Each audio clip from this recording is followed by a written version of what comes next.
4వ కీర్తన, కీర్తనల గ్రంథము 44వ కీర్తన 44:24 చదువుకుందాం. నీ ముఖమును నీవు ఎలా మరుగుపరచి ఉన్నావు, మా బాధని మాకు కలుగు హింసను నీవేళ మరచి ఉన్నావు. చిన్న మాట ప్రార్థన చేసుకుందాం. ప్రేమ కలిగిన మా యేసు నాయన, ఈ మహాకృపలో ఈ దయను బట్టి ఈ నూతన పునరుద్ధాన దినాన్ని మా బ్రతుకుల్లో మీరు ఇచ్చారు నాయన. మా ప్రియ బిడ్డలు, నా తండ్రి సంఘంలోని బిడ్డలందరూ కూడా ఒక్కొక్కరు మీరు ఇస్తున్న కృపలో వర్ధిల్లుచున్నందున నీకు ఎంతో వందనాలు చెల్లిస్తున్నాము. అలాగే ప్రభువా, మరి ఇప్పుడు లేచి తిరిగి మా ఇళ్ళకి వెళ్ళబోతున్నాం. ఒక మాట మీరు దయచేసి పంపించండి. ఒక వాక్కును అనుగ్రహించి మమ్మల్ని తృప్తిపరచి పంపండి. యేసునామమున వేడుచున్నాం తండ్రి. ప్రభునందు ప్రియులారా, చదవబడిన పరిశుద్ధ లేఖన భాగములో కోరహు కుమారులు చేసిన దైవ ధ్యానం. భక్తులు ఇలాగ మాట్లాడుతున్నారు, నీ ముఖము నీవు ఎలా మరుగుపరచి ఉన్నావు, నీ ముఖము నీవేలా మరుగుపరచి ఉన్నావు. దేవుని బిడ్డలారా, ఒక భక్తుడు దేవునిని చూచి నడవాలా, చూడకుండా నడవాలా అనేది ఒక జటిలమైన ధర్మ సంకటం, జటిలమైనటువంటి ధర్మ సంకటం. అసలు భక్తులు దేవుణ్ణి చూస్తారా, చూడరా? దేవుడు కనబడతాడా, కనబడడా? ఏమిటయ్యా స్వామి సరిగ్గా అర్థమయ్యేటట్టు చెప్పండి. మీరు బోధకులంతా మాటకారులు, బోల్డ్ మాటలు తెచ్చుకొని వస్తారు బోధకు. ఏ ప్రశ్న అడిగినా సరిగ్గా చెప్పకుండా బోల్డ్ మాటలు గడగా చెప్పేసరికి ఉక్కిరిబిక్కిరి, ఆ సర్లే ఆశీర్వాద ప్రార్థన చెప్పి ఇంటికి పోవాలని ఏదో వెళ్ళాలనిపించి వెళ్ళిపోతాం. కానీ అసలు ప్రశ్నలు సమాధానం రానే రాకుండా మన బ్రతుకులే గడిచిపోతుంది. 10 ఏళ్ల కిందట ఏ ప్రశ్న ఉందో ఇంకా అదే ప్రశ్న ఉంటుంది. అలాగే అయ్యగారు బతికిపోతానే ఉన్నాడు, మాటకారుడు ఏదో చెప్పేస్తున్నాడు, అసలు మనకు అర్థం కావడమే లేదు. దేవుడు కనబడతాడా, కనబడ్డాడా? ఒక ముక్కలు ఎక్కువ రిఫరెన్స్ చెప్పడు. అసలు 2 ఏళ్ళు ఎంత అంటే 2, 4 అని చెప్పాలి. కానీ మళ్ళీ ఏదేదో గణిత శాస్త్రం ప్రారంభమైనప్పుడు మొట్టమొదటి శాస్త్రాచార్యుడు ఇలా ఏదో చెప్పేసరికి మనం ప్రశ్న మర్చిపోతున్నాం. అది మళ్ళీ అంటే మళ్ళీ కొత్త ప్రశ్నలు వచ్చి అలాగా చాలా అయ్యగారి చాలా విషయాలు తెలిసి అది ఇంప్రెస్ అయిపోయి మొదటి 2004 మర్చిపోయి అలా జరుగుతుంది క్రైస్తవ సంఘాల్లో. ఏమండి, అసలు దేవుడు కనబడతాడా, కనబడ్డా అని ఆలోచిస్తే మొదటి తిమోతి పత్రికలో ఒక మాట గమనించాను దయచేసి. మొదటి తిమోతి 1వ అధ్యాయంలో ఇలా మాట్లాడుతున్నారు. 17 సకల యుగములలో రాజు ఉంది, అక్షయుడు అదృశ్యుడునగు అద్వితీయ దేవునికి ఘనతయు మహిమయు ప్రభావములు యుగయుగములు మహిమయు యుగయుగములు కలుగును గాక. ఆమేన్. కనుక దేవునికి ఉండే ముఖ్య లక్షణములలో ప్రధాన లక్షణములో ఒకటి అదృశ్యుడు. హీఈస్ అన్ ఇన్విజిబుల్ గాడ్. అదృశ్యుడు అంటే అర్థం ఏంటి? కనబడని వాడు. అదాన ప్రధాన లక్షణం. అగ్ని వేడిగా ఉంటుంది, దాని లక్షణం. చల్లటి నిప్పు ఉంటుంది అక్కడ. మంచు చల్లగా ఉంటుంది. నువ్వు ఎక్కడికైనా షాప్కి వెళ్ళి వేడి ఐస్ క్రీమ్ ఏమయ్యా అంటే ఇస్తారా? వేడి ఐస్ క్రీమ్ ఏంటి? మెంటల్ పారిపోయినట్టు మెంటల్ హాస్పిటల్ నుంచి వేరే ఐస్ క్రీమ్ ఏంటా పిచ్చి ఉందా అని అంటాడు కదా. దాని సహజ లక్షణం మంచు చల్లగా ఉంటుంది, అగ్ని వేడిగా ఉంటుంది. ఎప్పుడు తీసుకురా, మరీ వేడి తోకు, కాస్త చల్లగా తీసుకురా అంటే చల్లగా ఏంటి? ఆ రెండు అది self contradiction. You cannot have a cold fire Nar hot ice. అలాగే దేవునికి ఉండే సహజమైన కాస్త తెల్లటి బొగ్గు తీసుకురా అంటే ఎలా కుదురుతుంది? బొగ్గు అంటేనే నల్లగా ఉంటుంది. అవునా? పాలు ఏ పాలైనా కాస్త నల్లగా తీసుకురా పాలంటే కుదరదు. ఈ ప్రకృతిలోని కొన్ని పదార్థాలకు అనివార్యమైన సహజ లక్షణములు ఉన్నాయి.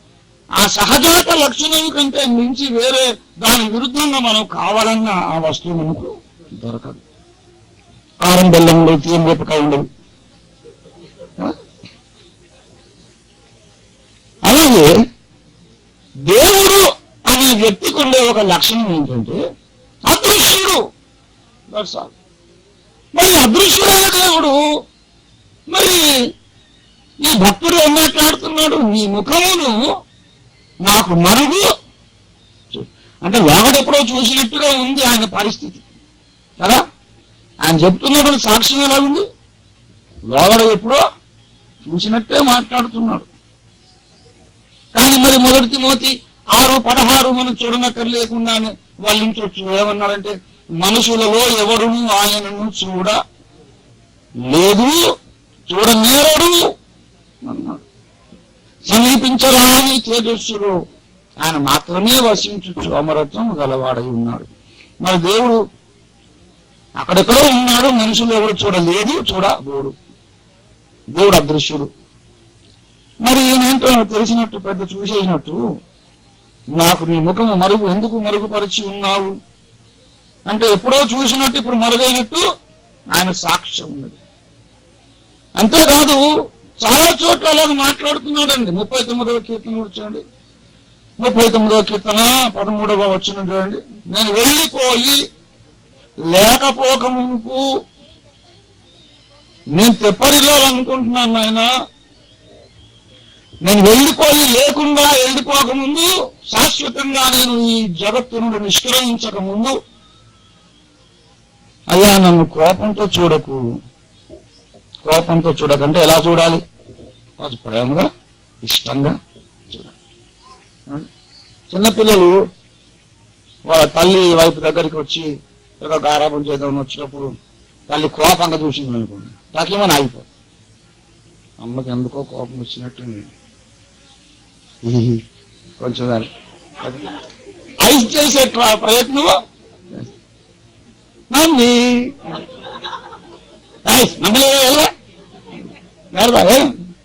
అంటే ఇక వెళ్ళిపోతుంది.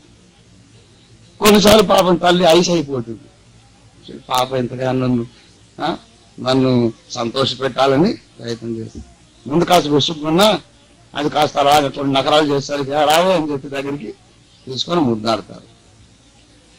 అలాగుంది భక్తుల లక్షణం. దేవాలయం అంత కోపంగా చూస్తున్నావేంటి? నన్ను కోపముతో చూడకు. మరి ఎలా చూడాలి? ఎలా చూడాలి? ప్రేమగా చూడు, దయతో చూడు. అంటే ఇప్పుడు ఎలా చూస్తున్నాడు? అసలు చూడటం ఏంటండి బాబు? అసలు ఎక్కడున్నారు దేవుడు చూడటానికి? చూడటం ఏంటి? దేవుడు చూడటము వాళ్ళందరూ కోపం ఒకటి, ప్రేమ ఒకటి. మళ్ళీ అందులో రసాలు కూడా. అసలు దేవునికి ఇప్పుడు ఒక మనిషి కోపంగా చూస్తున్నాడా లేడా మనం ఎక్కడ చూస్తే అర్థమవుతుంది? వారి కళ్ళల్లో చూస్తే ఆ మూడేంటో అర్థమవుతుంది. మరి ఏం తెలుసు వీరికి? ఏమర్థమైంది? ఏం కనపడింది? అసలు దేవుడు ఇలా కనపడ్డాడు కదా. 27వ కీర్తనలో 9వ వచనం, నీ ముఖమును నాకు దాచకుము, కోపము చేత నీ సేవకుని తోలివేయకుము. మళ్ళంటాడు అదే మాట, నీ ముఖమును నాకు దాచకుము. అంటే ఎంతసేపు ఈయన దేవుని ముఖాన్ని చూస్తూనే ఉన్నాడు పాపం. ఇక్కడేమో దావీదు అంటున్నాడు, నీ ముఖమును నాకు దాచకు. అక్కడ 44లో కోరహు కుమారులు అన్నారు, నీ ముఖమును నాకు దాచకు. మరి పౌలు ఏమంటాడు? అసలు దేవుని చూసే ప్రశ్నే లేదండి. పేతురు ఏమన్నాడు?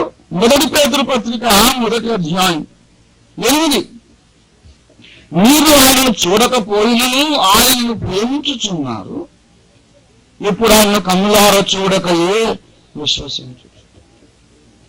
మళ్ళీ కూడా వచ్చి పడింది, మీరు కన్నులారా చూడకుండా నడవాలా, చూసి నడవాలా దేవుణ్ణి అని ప్రశ్న. అండి దేవుడు ఎక్కువసేపు మిమ్మల్ని నేను సస్పెన్స్ లో పెట్టకుండా ఒక మాట చెప్తాను, గమనించండి. దేవుణ్ణి నేను చూశాను అండి, దేవుణ్ణి నేను చూశాను అని స్టేట్మెంట్. ఇప్పుడు మీరు రంజిత్ చౌదరి గారిని చూశారు లేదా? చూసేశారు. ఇంకా చూడాలి అని ఏం లేదు, ఇంకేం చూసేశారు. కానీ దేవుణ్ణి చూచుట అనేది అలాగా అవునా కాదా అని ఒక ముక్కలో చెప్పగలిగిన అనుభవం. దేవుడు చూచుటలో ఎన్నో మెట్లున్నవి, ఘట్టములున్నవి. దేవుణ్ణి మొదట ఆత్మ నేత్రములతో చూడడం మొదలు పెట్టారు, తర్వాత ఈ కళ్ళతో చూడవచ్చు. కనుక చూచితిని అంటే సంపూర్ణ మహిమలో ఇప్పుడు ఈ కళ్ళతో ఈ వస్తువుని ఎలా చూస్తున్నాము అలా దేవుణ్ణి ఎవడు చూడటము ఇంతవరకు జరగలేదు, జరగబోదు. దేవుడు అదృశ్యుడు, సర్వాంతర్యామి అయినను ఒక మాట గమనించాలి. భక్తుడు తగినంతగా ఎదిగినప్పుడు దృశ్య రూపంలో కూడా దేవుడు వచ్చి మాట్లాడతాడు. బిలాము దగ్గరకు వచ్చాడు, అబ్రహాము దగ్గరికి యెహోవా వచ్చాను, కళ్ళెత్తి చూడగా ముగ్గురు మనుషులు కనబడి. దేవుడు పెట్టారా? దేవుడు దర్శనములో కనబడుట, స్వప్నములో కనబడుట. అయితే దర్శనములో స్వప్నములో కనబడుటను గురించి నేను ఇప్పుడు ప్రసంగించడం లేదు, దానికి ప్రసంగం అక్కర్లేదు. దర్శనం కలిగితే కలుగుతుంది, లేకపోతే కలగదంతే. ఆయన ఇస్తే కలుగుతుంది, లేకపోతే కలగదు. దర్శనం నువ్వు ప్రాక్టీస్ చేసేది కాదు. అలాగే కళ, దేవుడితో కళలో ఆయన కనబడతా, లేకపోతే కనబడదు. దానికి మీరు ట్రైనింగ్ ఇచ్చేది అవసరం లేదు. దర్శనంలో దేవుడు కనబడుట, లేక ఏదో ఒక మనిషిలో కనబడతాడు చాలాసార్లు. ఇప్పుడు నా మీద చాలా గురి కొంతమందికి. అప్పుడు వాళ్ళకి ఏదైనా ఒక కడుపు నొప్పి వచ్చింది అనుకోండి, తగ్గట్లేదు, కళ రావడం, కళలో ఓఫిరన్న వచ్చినట్టు రావడం, వచ్చి ప్రేమగా చూసి ఎందుకమ్మా వారు నేను స్వస్థపరుస్తున్నారే పొట్ట మీద అలాగా వెళ్ళిపో. దిగ్గులు లేచి ఓఫిరన్న ఏంటంటే లేడు, అరే నొప్పి పోయింది. అలాంటి అద్భుతాలు కొన్ని జరిగినాయి. అది నా శక్తి కాదు, వాళ్ళకు ఒక భక్తుడి మీద గురి ఉంది కనుక యేసు ప్రభు వారు ఆ ఆకారంలో వస్తారు. అది నేను వచ్చేది మీరు మళ్ళీ నన్ను రమ్మంటే నేను రాగలను, నేను రాగలను. ప్లీజ్ పాస్టర్ గారు మీరు కల్లోకి రండి, స్వస్థపరిచింది అంటే నా వల్ల కాదు. అది ప్రభువు రాగలడు. అలాగే దేవదాసయ్య గారు ఉన్నాడు. ఇప్పటికీ చాలా మందికి దేవదాసయ్య గారు కళ్ళలోకి వచ్చి మాట్లాడుతుంటారు. చాలా మందికి అర్థం కావట్లే ఏంటంటే ప్రభు. కొంతమంది పలానా పెళ్లి చేసుకోవాలా వద్దా, పలానా ఇల్లు కట్టుకోవాలా వద్దా, పలానా చోట ఇలాగ ఉండాలా వద్దా అని ఏదో నడిపింపు కోసం అడిగేటప్పుడు వాళ్ళ కళ్ళలో దేవదాసయ్య గారు వస్తారు. ముసలాయన బిడ్డ ఇలా చెయ్యని చెప్పేసి ఏ భక్తుల మీద గురి ఉందో ఆ భక్తుని ఆకారంలో దేవుడు రకరకాలు కనపడతాడు. నా దగ్గరికే మళ్ళీ వచ్చాడు, నేను ఎన్నోసార్లు చూశాను, కానీ సడన్ గా మాయమైపోతున్నాను కనబడ్డ. అవన్నీ చెప్పుకుంటే అర్థమయ్యే సంగతులు కాదు.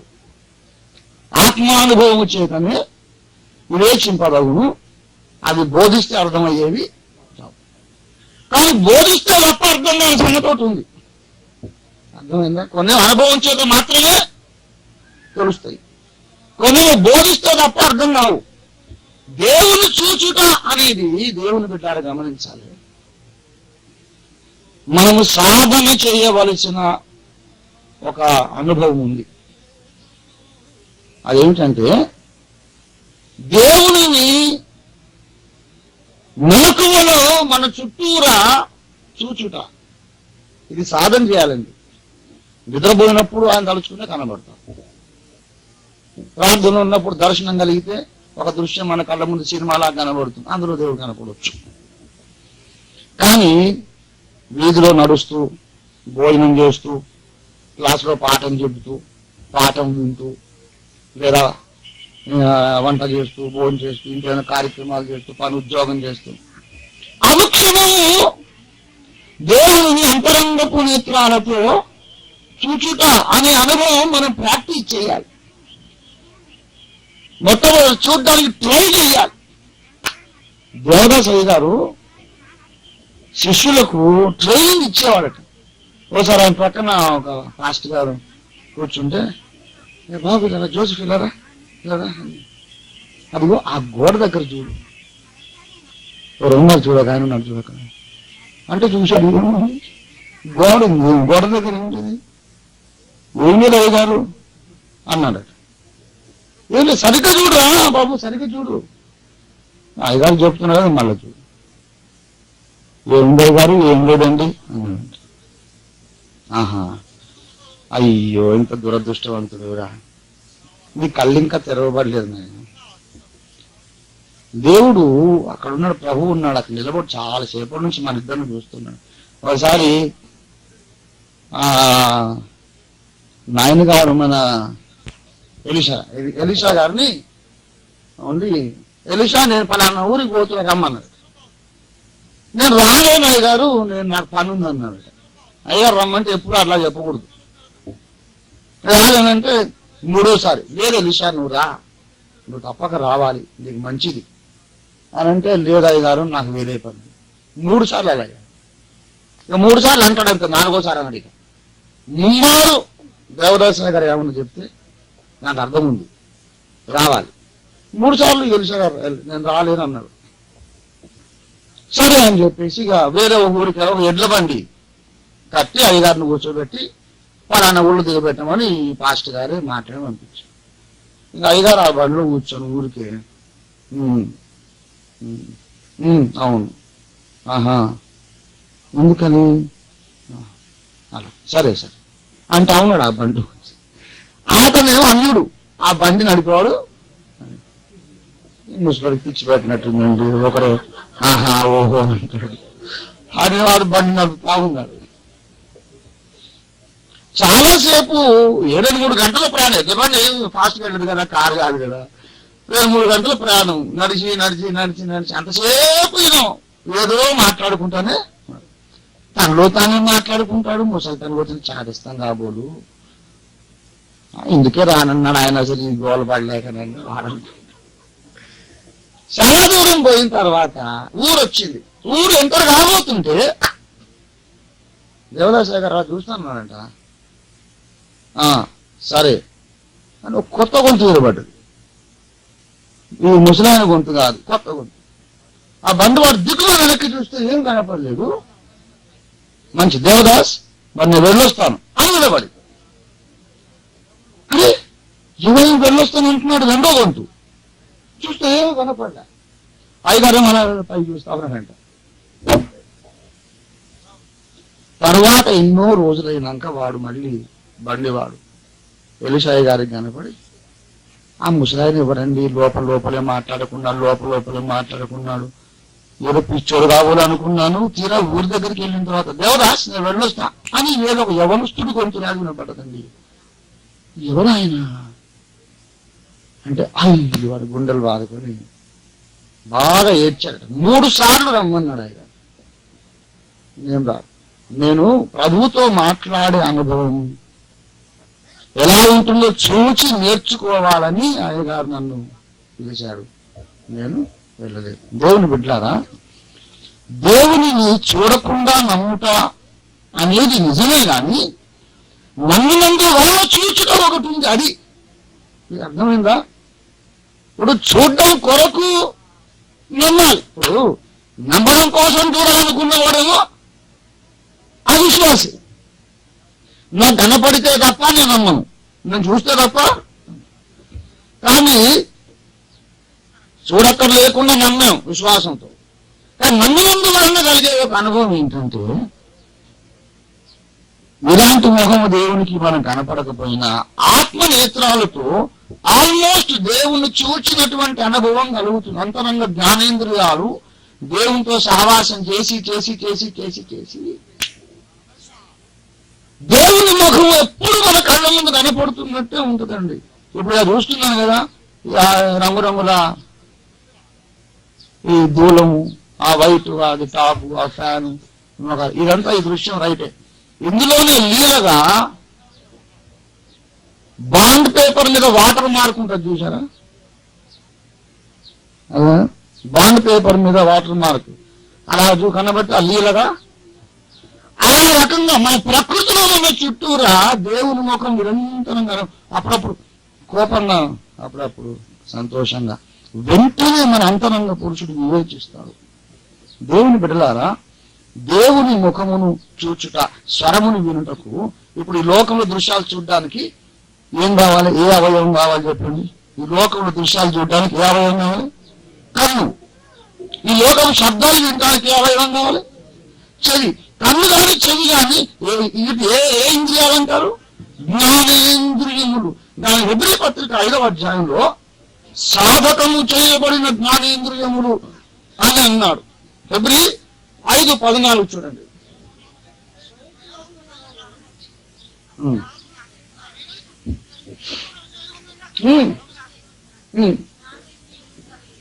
జ్ఞానేంద్రియములు ఎలాంటి జ్ఞానేంద్రియాలు? సాధకము చేయబడిన. చిన్నప్పుడు అప్పుడే పుట్టాం, కేరకేరమని ఏడుస్తున్నాం. అమ్మ లాలిపాట పాడింది, జోలపాట పాడింది. ఆ స్వరం వెంటనే విన్నది, మన చెవు ఆ స్వరాన్ని వినేసింది. అప్పుడే పుట్టాం, ఏడుస్తున్నాం. ఇలా అనగానే అప్పుడే చూస్తుంది పాప. వింటమంటే అంత ఈజీ కాదని నేర్చుకోవాలి సార్. దాని స్కూల్లో హౌ టు హియర్ అనేది దానికి కోర్సు అని పెడితే మనుషులు ఎప్పుడో చచ్చిపోదురు. ఇవన్నీ సహజంగా. పాలు తాగడం ఎవరు నేర్పిస్తాడు? ఇట్లు తాగవలేను అని నేర్పించేదాకా చదువు అది ఉండదు, చచ్చిపోతుంది ఆ పిల్ల కదా. పాలు తాగడం ఎవరు నేర్పే పని లేదు. చూచుట అట్లా పుట్టగానే అలా చుట్టూ. కానీ అంతరంగ పురుషుని కన్నులకు చాలా ప్రాక్టీస్ లేకపోతే దేవుని ముఖాన్ని చూడలేము.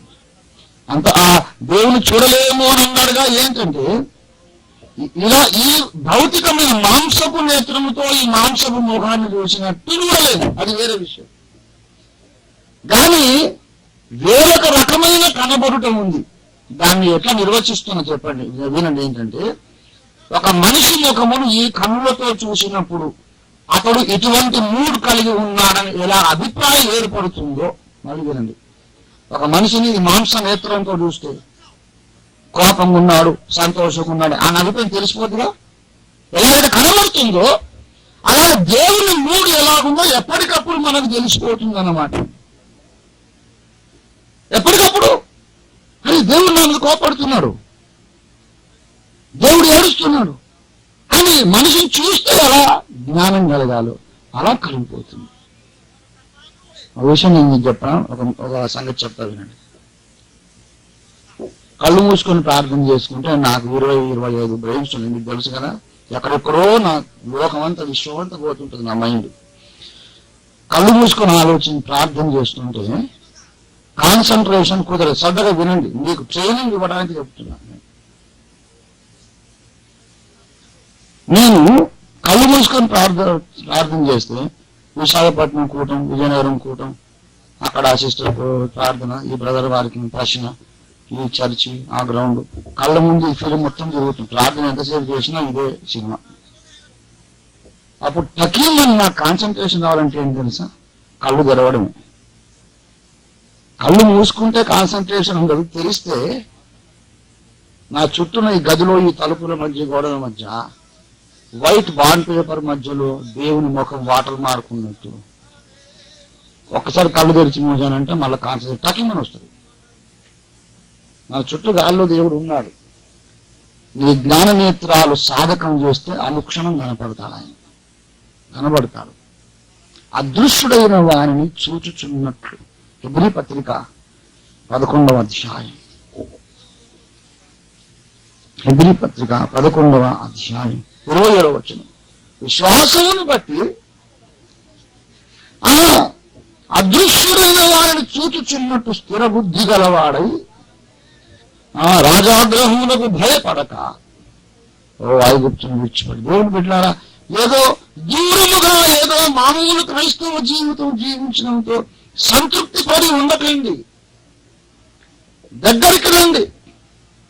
ఏమండి, దేవునిని అనుక్షణం చూస్తూ ఉన్నట్లు. దేవునితో సహవాసం అంటే అదేనండి. దేవుని కృపను బట్టి నేను చిన్నప్పటి నుంచే సహవాసం చేశాను. 6 సంవత్సరాలు అమ్మ నన్ను రక్షణలోకి నడిపించింది, మా అమ్మ. అందుకే ఎవరినన్నా నేను బాగా ప్రేమించి గౌరవించానంటే మా అమ్మ లాంటి నారవాణి. అంతకంటే పైన నాకు రెస్పెక్టింగ్ ఎవరి మీద లేదు. దేవుడు ఉన్నాడు అంతే. దేవుడు అనలేను కాబట్టి ఆమె నన్ను ఒక మనిషిని చేసి భక్తుడిని చేసిందంటే ఆ తల్లి, లేకపోతే ఇలా ఉండను నేను. రక్షణలో నడిపించి దేవునితో సహవాసం నేర్పించినాను. ఇవాళ చెప్పింది, రే యేసుప్రభును లోపలికి పిలువని పిలిచా. రేపు తెల్లారు అడుగుతుంది, నువ్వు పిలిచావు కదరా యేసుతో మాట్లాడావా నువ్వు అని. మాట్లాడడం ఏదో ఒకటి ఏంటమ్మా, రోజు కొత్త రోజు చెప్తానంటే మాట్లాడడం ఏంటి అని అంటే, చూడండి ఆయన ఇంటికి చాలా మంది అంకుల్స్ వస్తారు నన్ను కలవడానికి, మాట్లాడడానికి. రండి అన్నయ్య, నేను లోపల కూర్చోబెట్టి ఫ్రంట్ రూమ్ లో తలుపేసేసి, ఈ లోపల తలుపు ఇంకో గది తలుపేసేసి, కిచెన్ లో పోయి నేను మామూలుగా చపాతీలు చేసి వంట అన్నీ చేసుకుంటాను. సాయంత్రం దాకా రాలేదు. ఆ అంకుల్ బాధపడతారా? బాధపడ్డా అంటే అవును అవును అమ్మ బాధపడతాను. మరి ఇంట్లోకి వచ్చిన మనిషితో మాట్లాడకపోతే మర్యాద కాదు కదా. నువ్వు వేసులో నువ్వు రమ్మన్నావు, ఆయన ఎంత బాధపడ్డాడు నుంచి అసలు మాట్లాడలేదు నువ్వు. That is the way to rare up children. పిల్లల్ని పెంచే విధానం. కొంతమంది పిల్లల్ని కూర్చోబెట్టి ఎక్కడ చండాలను నేర్పిస్తారు. ఆ ఆంటీకి నమస్కారం పెట్టకు, పక్కింటి వాళ్ళు మనలు కాదు, వాళ్ళు వేరే బస్తీ అని అదొకటి. ఈ చండాల పూలందరూ కలిసి ఏంటి ఎక్కువ చుట్టగా వాళ్ళు మనలు కాదు. ఇట్లాంటి పనికి మాలిన వాళ్ళు ఏం భక్తులు తయారవుతారండి. అందుకే అందరూ ఇస్కరియోతు యూదాలు తయారవుతున్నారు. చిన్నప్పటి నుంచి వాళ్లకు బాలుడు నడవవలసిన త్రోవను వాళ్ళకి. అందుకే ఇట్లా చిన్న బిడ్డలను చూస్తే నాకు ఎంత ఎక్సైట్మెంట్ అని చెప్పలేను. తలుచుకుంటే నేను చెప్తున్నా, ఒక ఏలియాను ఒక దెబోరాను తయారు చేయవచ్చు ఇఫ్ యు ఆర్ కమిటెడ్. నిజంగా ఒక చిన్న పిల్లని నాకు ఇవ్వండి, నేను వాడిని పెంచుకుంటా తప్పకుండా. నన్ను మా అమ్మ పెంచినట్టు పెంచుతాను. అలాగా మాట్లాడు మాట్లాడు మాట్లాడు చెప్పిన తర్వాత అమాయక విశ్వాసం కదా, మోకరించి ప్రార్థన చేసే యేసయ్యా నాకేం తెలుసు, నేను ఆడుకునేటప్పుడు కాపాడు, మా అమ్మని కాపాడు, మా నాన్నని కాపాడు, ఇంతకంటే అట్లా కనబడడం లేదుగా అంటే ఇట్లా చెయ్యి ఏమొచ్చినది, చెయ్యి ఏం కనపడిందా? కనపడలేదు. తగులుతో నేను కనపడడం లేదు. అట్లా నా దేవుడు దొరికదే. పిల్లలకు మనం ఆముచ్చలు పెట్టాలి కానీ ఏదో ఆ చెట్టు మీద దయ్యం ఉంది, ఆ చందమామలో చెట్టు కింద ముసలమ్మ ఉంది, కుందేలు ఉంది, ఎందుకయ్యంది పిచ్చి పిచ్చి కథలు. అలా చేసి పెంచితే పిల్లలను మన భక్తులను తెలుసు. నా అనుభవం చెప్తున్నా. 6 ఏళ్ళప్పుడు గబగబా పరిగెత్తి పరిగెత్తి పరిగెత్తి లేడి పిల్ల పరిగెత్తి దబీమని పడిపోతాం కదా. మోకాలు చెక్కుపోతే లేచి ఏసయ్య మీద తగవేసుకునేది. నువ్వు పక్కనే ఉంటావని అమ్మ చెప్పింది. నువ్వు ఉండే లాభం పట్టుకోవద్దు, పడుతుంటే ఉన్నావు అయితే చూస్తున్నావు నేను పడుతుంటే. అక్కడ నువ్వు ఉండే లాభం లేకపోతే లాభం. ఉన్నావు నాకు తెలుసు, కానీ నేను పడుతుందో పట్టుకుందామని నీకు లేదు. నేను మాట్లాడనుకో నీకు నేను కట్టి అని వెళ్తాను. అలిగి ఓ చెట్టు కింద అట్లా బొంగ ముద్దు పెట్టుకోను. గంట సేపు అయిన తర్వాత ఎంత పని ఏసైని కలుగుతున్నాను, ప్రభుత్వం మాట్లాడకుంటే అసలు బాగోలేదు అని ఇక మళ్ళీ నేనే తగ్గి ఒక్కసారికి నేను క్షమిస్తున్నాను. మళ్ళీ నెక్స్ట్ టైం నుంచి నేను అట్లా పడలేదు. ఓకే మంచోడులే మాట్లాడదాం. దేవుని బిడ్డలు యథార్థం చెప్తున్నా. అలా పెరిగాను దేవునితో మాట్లాడి మాట్లాడి మాట్లాడి మాట్లాడి. ఇప్పుడు అలవాటు అయిపోయింది. ఏం అలవాటు అయిందంటే కళ్ళు తెరిచి ఈ రూమ్ చూస్తుంటే వాటర్ మార్క్ లాగా దేవుని ఫేస్ కనపడుతుంది. అందులో ఒకసారి కోపం. అలా పెరిగాను దేవునితో మాట్లాడి మాట్లాడి మాట్లాడి మాట్లాడి. ఇప్పుడు అలవాటు అయిపోయింది. ఏం అలవాటు అయిందంటే కళ్ళు తెరిచి ఈ రూమ్ చూస్తుంటే వాటర్ మార్క్ లాగా దేవుని ఫేస్ కనబడుతుంది. అందులో ఒకసారి కోపం, ఒకసారి ప్రేమ, ఒకసారి జాలి, ఒకసారి ఏడుపు, దుఃఖం తెలిసిపోతుంది. కళ్ళలో దర్శనములో చూచుట వేరు, మెలకువలో కనబడుతున్న ఈ లోకంలోనూ ఎక్కడో ఆయన ముఖం ఎప్పటికప్పుడు దేవుని మూడ్ అనే దాన్ని వ్యక్తపరుస్తూ మనకు కనపడుట వేరు. ఇది సాధనము చేత వచ్చే విద్య. ఇది ఒక విద్య అండి. దయచేసి సంఖ్యాకాండం చూడండి. దయచేసి మనం ఎన్నేళ్ళు క్రైస్తవులను బతికితే ప్రయోజనం ఏముందండి? 24 సంఖ్యాకాండం 24:15. అమ్మా 24:15 తొందరగా ముగించేస్తాం. ఉపమాన రీతిగా ఇట్లా నేను అద్దెగది బెయోరు కుమారుడైన బిలాముకు వచ్చిన సర్వమా కన్నులు తెరచిన వానికి వచ్చిన దేవవాక్కులను విన్నవాని వార్త, మహోన్నతుని విద్య జరిగిన వాని వార్త. అతడు పరవశుడై కన్నులు తెరచిన వాడై. చూసారా? కన్నులు తెరచి పొందాలా, మూసి పొందాలా? తెరచిన వాడై సర్వశక్తుని దర్శనం. కళ్ళు మూసి పొందేది ఒక దర్శనం, అది దేవుడిస్తే తప్ప మనకు.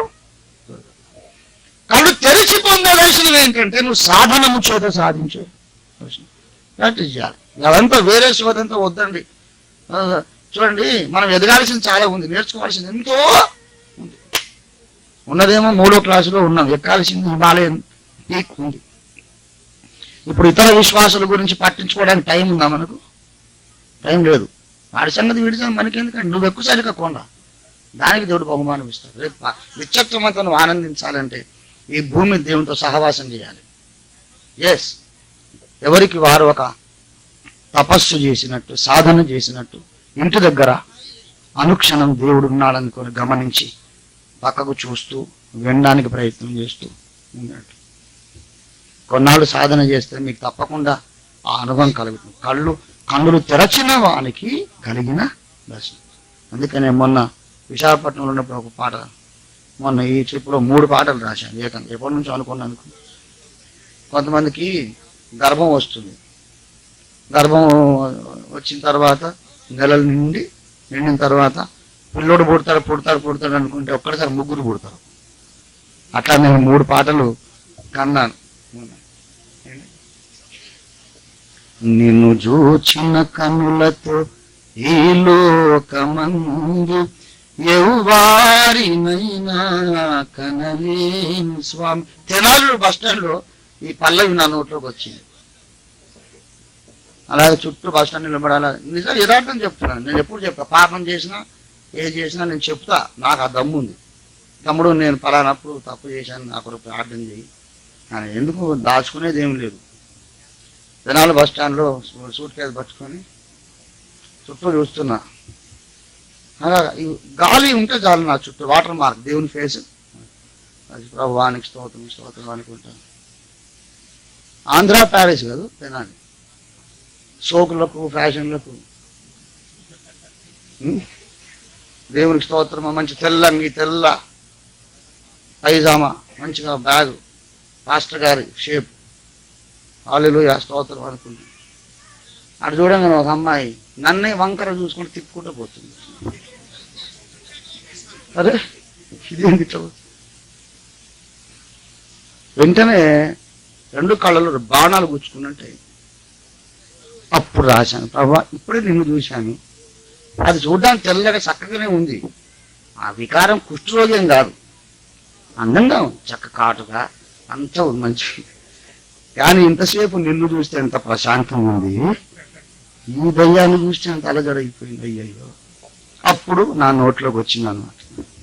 నిన్ను చూచిన కన్నులతో ఈ లోకమందు ఎవరినైనా కనలేను స్వామి. నిన్ను చూచిన కన్నులతో ఈ లోకమందు ఎవరినైనా కనలేను స్వామి. నిన్ను చూచుటేనా పరమార్థమంచున కనుదోయి నీ మ్రోల మూసేను స్వామి, నిన్ను చూచుటే నా పరమార్థమంచున, కనుదోయి నీ మ్రోల మూసేను స్వామి, నిన్ను చూచిన కనులతో. తర్వాత ఎప్పుడైనా వాడతాను కానీ ప్రభువును చూసిన తర్వాత ఇంకొక వాళ్ళని చూస్తే ఎట్లా ఉంటుందంటే, ఎలా ఉంటుంది? గాయపడుతున్నారు. ఇతరంబులను నేను పరికించు వేళ ప్రతిసారి హృదయం క్షతమాయ స్వామి. క్షతం అంటే గాయం, యుద్ధంలో గాయపడ్డాడని క్షతగాత్రుడు అంటారు. గాత్రం అంటే శరీరము, క్షతం అంటే ఇతరంబులను నేను పరికించు. ఎప్పుడు చూడలేదని కాదు, చూశాను కానీ చూసినప్పుడల్లా గాయమే అయింది కానీ సంతోషం. దేవుని చూసే కళ్ళు ఉంటే అటు చూస్తే గాయమవుతుంది, దేవుని చూసేది అసలు వచ్చటే లేదనుకో, అదే ఆనందంగా. గొర్రెకు పందికి అదే డిఫరెన్స్. దేవుని బిడ్డలారా, దేవుని చూచుట ఏమండి అలవాటు చేసుకోవాలి. సాధనమున పనులు సమకూరు అన్నాడు కదా, సాధన చేయాలి, సాధన చేయాలి. దేవుడు నా ప్రక్కన ఉన్నాడని గమనింపు. మొట్టమొదటి ఈ సాధనమునకు ఏమండి మొట్టమొదటి విషయం ఏంటంటే దేవుడు నా ప్రక్కన ఉన్నాడు అనే నిండు నమ్మిక ఉండాలి. తరువాత ఇప్పుడు వేరే మనిషి ఎంత సహజంగా ఎంత నిజంగా ఉన్నాడో అంత వాస్తవంగా దేవుడు ఉన్నాడు. నా లోపల ఈ 3 విషయాలు గమనించండి, మీరు రాసుకోండి. జ్ఞానేంద్రియముల సాధనకు 3 మెట్లు రాసుకోండి. దేవుడు నా ప్రక్కన వాస్తవముగా ఉన్నాడు అని నమ్ముట, అది మొట్టమొదటి మెట్టు. రెండవది ఏంటంటే ఆ దేవుని చూడగలిగిన జ్ఞానేంద్రియం ఒకటి నా అంతరంగములో ఉన్నది, అది నమ్మాలి. అది రెండవ మెట్టు, అది తెలుసుకోవాలి. దేవుని ఇప్పుడు రుచి చూడడానికి నాలుక పెట్టాడు కదా, వాసన చూడడానికి ముక్కు ఉంది, వినటానికి చెవి ఉంది, చూడడానికి. అలాగే నా ప్రక్కన ఉన్న అదృశ్యం చూడడానికి స్పెషల్ గా డిజైన్ చేయబడిన ఒక అవయవము, ఇంద్రియము నా లోపల ఉంది. దానికి అదే పనిగా ఆయన చూడడం కోసం చేయబడ్డ స్పెషల్ కన్నది. ఆ ఉద్దేశానికి అది వాడలేదనుకో, ఆ అవయవమే వేస్ట్, నిష్ప్రయోజనం. అది నమ్మాలి. మూడవది ఏంటంటే ఆ ఇంద్రియముతో నేను తనను చూడాలని అదృశ్యుడైన దేవుడు వాంఛించుచున్నాడు. అది మూడవ వాస్తవం. He is desiring that I should see him with my inner eye. ఆయన వాంఛించుచున్నాడని మనకి ఎట్లా తెలుసు? మనం ఆయన చూడాలని కోరిక ఉంది కాబట్టి ఆ కన్ను ఆయన చేశాడు. కన్ను ఎవరు చేశారు? మనం చేసుకున్నామా? పై కన్నే చేసుకోలేము, లోపల కన్ను అసలే చేసుకోలేము. లోపల కన్ను ఎవరు చేశారు? ఎందుకు చేశాడు? ఈ కన్ను దేని కొరకు చేశాడు? ఈ లోకమును చూచుటకు, లోకములో అక్షర రూపమైన లేఖనమును పఠించుటకు, అందుకొరకు చేశాడు. కానీ లోపలి కన్ను ఎందుకు చేశాడు? పుట్టినైనా అంత ఈ కన్ను కంటే ఎక్కువ ఇంట్రికేట్ నిర్మాణం కలిగింది అది లోపల. ఈ కన్ను మట్టికి మళ్ళీ అయిపోదు, ఆ కన్ను మాత్రం నిత్యత్వం ఉంటుంది కదా. ఏ కన్ను అది? ధనవంతుడు చచ్చిపోయి పాతి పెట్టబడ్డాక కన్నులు ఎత్తి అన్నాడు, అది ఆ కన్ను సంగతి చెప్తున్నాడు. ఆ కన్ను యుగయుగములు ఉంటుందండి. మట్లో మన్నైపోయే కన్నే ఇంత కష్టంగా చేశాడు అద్భుతంగా దేవుడు. లోపల నిత్యమైన కన్ను ఎందుకు చేశాను అనుకుంటారు? అది ఈ భూమి మీద జీవించుండగా మన పక్కనే ఉన్న నడుస్తున్న ప్రభువుని మనం చూడాలి, ప్రాక్టీస్ చేయాలి, ఆశించాలి. దేవా నిన్ను చూచుటకు సహాయం చేయి అనే సాధన ప్రయత్నం చేయాలి. సైకిల్ తొక్కేటప్పుడు చూడండి, ఇంకో మాట చెప్తాను. 4వది, మొదటి మెట్టు ఏం చెప్పినా ఉన్నాడు అని నమ్మవాలి. రెండవది ఆ దేవుని చూచుటకు ఒక అవయవం ప్రత్యేకంగా నాలో నిర్మితమై ఉన్నదని నమ్మాలి. ఆ అవయవాన్ని వాడుకొని నేను దేవుణ్ణి చూచుట దేవునికి ఇష్టము, దేవుని వాంఛ అని మనం. 4వది ఏంటంటే దేవుణ్ణి చూడడానికి పలుమార్లు ప్రయత్నిస్తూ ఉండాలి. ఆశ నాకుండా దేవుణ్ణి చూడవలన ఆశ మరియు ప్రయత్నం రెండు మనకు ఉండాలి. దేవుని బిడ్డలారా, సాధన అంటే సింపుల్గా చెప్తున్నా, వినండి బాగా. సైకిల్ తొక్కడానికి ప్రయత్నం చేసి చేసి పడి తొక్కి పడి ఎక్కి పడి ఆఖరికి పడకుండా పోవడానికి వచ్చేసింది, అంతే కదా. నడక నేర్చుకున్నాం, నిలబడి పడి ఆఖరికి నడకొచ్చి. అట్లానే చూడ్డానికి ప్రయత్నించి వినటానికి ప్రయత్నించి లోపల నీ కళ్ళు చెవులు షార్ప్ అయిపోతాయి. నేను అట్లా చేశాను. మా అమ్మకు నేను ఎంత రుణస్తున్నావు, సరే మాట్లాడరా, దేవుడు చూడు, దేవుడిని విను, దేవునితో మాట్లాడు అని చెప్పి టెన్షన్గా విని కొంతసేపటికి దొరికింది. అది ఉన్నాడు ఆ గోడ కూడా అంటే ఉంది గోడ, అట్లాగే చాలాసేపు చూస్తూ ఉంటాడు అక్కడ తప్పకుండా. You can see. అది లోపల కళ్ళు వెలిగించబడ్డానికే తెలుస్తుంది. ఆ దర్శనం ఎవరికి వచ్చింది? బిలాముకి వచ్చింది కదా. అతడు పరవశుడై కళ్ళు తెరిచి దేవ దర్శనం, ఆ అనుభవం దాన్ని ఏమన్నా అంతకని ముందు వచ్చినప్పుడు మహోన్నతుని విద్య మెరిగిన వానికి వచ్చిన వాక్కు. దేవుని బిడ్డలారా, మనం కడవరి కాలముల్లో విశ్వాసమునకు అగ్ని పరీక్షను ఎదుర్కోబోతున్నాం. ఈ అగ్ని పరీక్ష మధ్యలో మనం అంతముదనకు నిలకడగా నిలవాలంటే మనం దేవునితో సహవాసము చేయడం నేర్చుకోవడం చాలా అవసరం. ఇది అవసరం. వేరే అన్ని సిద్ధాంతాలు అంటే దిబ్బలు కొట్టండి. నిన్ను పౌలు వలె మార్చలేని సిద్ధాంతాలు నీకు అనవసరమని, నిన్ను సంపూర్ణ చేయలేని వ్యర్థమైన వాదాలు మనకు అనవసరం. మనం సాధన చేద్దాం, దేవునితో మనం స్నేహితులం అవుదాం. ప్రభు మనకు సహాయం చేయండి. ప్రార్థన చేసుకుందాం. తలలు వంచండి. ఎంత మంచి దేవుడు నాయనా. ఈ లోకంలో నడవటం ఎలాగో మాకు నేర్పించడానికి పూనుకున్నాం. తెలివి తక్కువ వాళ్ళం తండ్రి, మాకు తెలియదు. ఈ లోకంలో ఎన్నో చదువులు చదివాం, ఎన్నో విద్యలు నేర్చాం, ఎంతో వ్యవహారం చేసే జ్ఞానం సంపాదించుకున్నాము. కానీ మా తండ్రి, మా నాయన, నీ దగ్గరకు వచ్చేసరికి ప్రభువా, మేమొట్టి చదువులేనటువంటి పామరులం అయిపోతున్నాం. ఎన్నో తెలుసు, అన్నీ తెలుసు, కానీ నిన్ను చూడటం తెలియదు, నీ మాట వినటం తెలియదు. ఏం చేయాలో అర్థం కాక తప్పటడుగులు వేసి బ్రతుకంతా అస్తవ్యస్తం చేసుకుంటున్నాం తండ్రి. నేను చూచే కనులు ఉండటం గొప్ప భాగ్యం నాయన తండ్రి. భక్తులు అన్నారు, కోపంతో చూడొద్దు, నీ ముఖం అరుగు చేయొద్దు అన్నారు. ఎంత గొప్ప అనుభవం నాయన. వారు బ్రతుకున్నప్పుడే, మెలకువలో ఉన్నప్పుడే, ఆయా పనులు చేసుకుంటూ ఉన్నప్పుడే ఈ దృశ్య ప్రపంచములో ఎక్కడో లీలగాన్ని రూపము కూడా వారు చూశారు నాయన. అట్టి అనుభవము మీరు మాకు దయచేయండి. మీ దాసులు దేవదాసయ్య గారికి ఉండిన అనుభవం మీరు మాకు దయచేయండి. కన్న తండ్రి బిలాముకుండిన అనుభవము మాకు దయచేయండి. యేసు నాయన, నీకు వందనాలు.